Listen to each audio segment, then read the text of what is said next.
And right before the show today, I went downstairs in the cafeteria and talked to a few students and asked them some questions they Sure. might have for a pharmacist.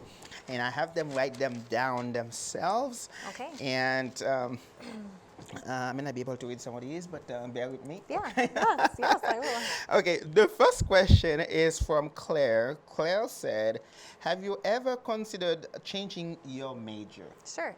And we talked a little bit about that, just being a student and what I'd recommend. And I didn't really decide or think about changing my major. I wasn't sure when I started college which healthcare profession I was going to choose. And when I chose pharmacy, I stuck with that. The only thing that came up was when I finished pharmacy school, I did another year training of residency at the University of Minnesota. And after that, I kind of was still interested in learning and growing from there. And I started working as a pharmacist in the Minneapolis-St. Paul area, but I considered after that thinking about medical school. So I look back and I wonder if I should have done that, but then I met my husband and we got married and decided 4 years of medical school would be a little bit stressful on a new relationship too. So I did not do that, but I stuck with pharmacy. I was really intrigued with it and I liked my classwork and I liked the experiences I was getting as an intern as well. Wonderful, wonderful. The next question is from Kiara. Kiara said, do you think that the health field overprescribe medication? Oh, sure. So like healthcare providers. I really don't think so. I think that we have a complex availability of different medications. We're lucky to have treatments for everything. Sometimes do we treat things more often? It's possible. It depends too if you're following one prescriber or one provider. If a patient goes to multiple providers and they don't stick with one, or they're not keeping a good list of medications that they're on, it could be that they could be overprescribed because they're seeing multiple physicians or multiple providers. But I do think sometimes there's pressure from patients to ask their provider that they're seeing, if they're seen for an illness, they might want treatment, an antibiotic or a quick fix more often than they should get it. But I do believe that we are trying to be good stewards of the medication field, and I think our providers really try to only prescribe when it's very necessary. Yes, wonderful. This one is from Kaylee. Kaylee said, are probiotic and prebiotics, is that Oh, yep. essential? So probiotics and prebiotics, these are things you hear a lot more about in the medical community, especially in like the comprehensive medical fields, so more of the natural medical fields. I think that there are times when certain, our natural bacteria, floral in our body is sometimes changed with other medications. Like if you get put on long-term antibiotic usage, sometimes they would like you to be on the probiotics. So there's reasons that it would be suggested or recommended by providers or your healthcare professionals. But typically, I would probably say you would want a recommendation to be on those and not just go on them by yourself. Okay. Yeah. All right. And this one is from Catherine.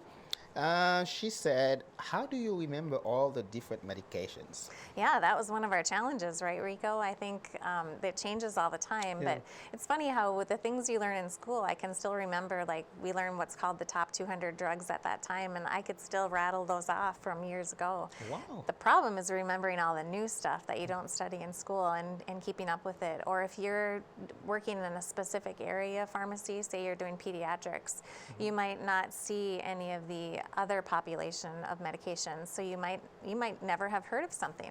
I've been asked by friends or neighbors or people in the community about a medication, and sometimes I've never heard of it. So they can research it just as much as I can now with the internet. All right. So now I have one. I mean, this is from Faith. She is a nursing student, and she asked, how do you balance homework? Homework. I haven't been a student for a long time, Faith. But with teaching too, I know that can be a struggle. Students are balancing a lot of different things. They're balancing being alone on their own. They're balancing finances and trying to work at the same time. I think there's a lot of stressors on students nowadays that maybe weren't there years ago. Financially, it's difficult. School's expensive, and a lot of students have to work and take out loans. And so balancing homework along with all of their other things, and maybe they have hobbies and like to exercise and like to, spend time with friends. I think, being able to keep up with your program studies and also have some fun at the same time is really important. But everyone is different in how they find that balance. Yes, yes. Yeah. You're right about that. That's The one thing, though, that's different when they get to college is mom and dad aren't there hounding them to do their homework. So have to do it on their own. they have to figure that part out and realize when they need to do it and get it done. Wonderful. So, and the last question is from Lydia. She asked, what does a research pharmacist do? Yes. So there are pharmacists that get a pharmacy degree but then go back and get their PhD in pharmaceutical sciences, which typically is needed to do research in the pharmacy field. So here on campus at Suzhou Hall, we have a bunch of research a facility that's dedicated to research, and they do research on many different programs across the nation. They get research money from the National Institute of Health and across government bodies in the U.S., and they can study cancer treatments and treatment diseases for diabetes. There's a lot of really renowned programs here on campus that they're working on as well, but we have excellent research pharmacists here. Drug companies, they are all research pharmacies or research pharmacists. They typically have their PhD and have done research for lots of different drugs over the years, and they utilize them in that area too. So lots of areas of research as well. But all of the universities that have pharmacy programs will have research pharmacy professions as well.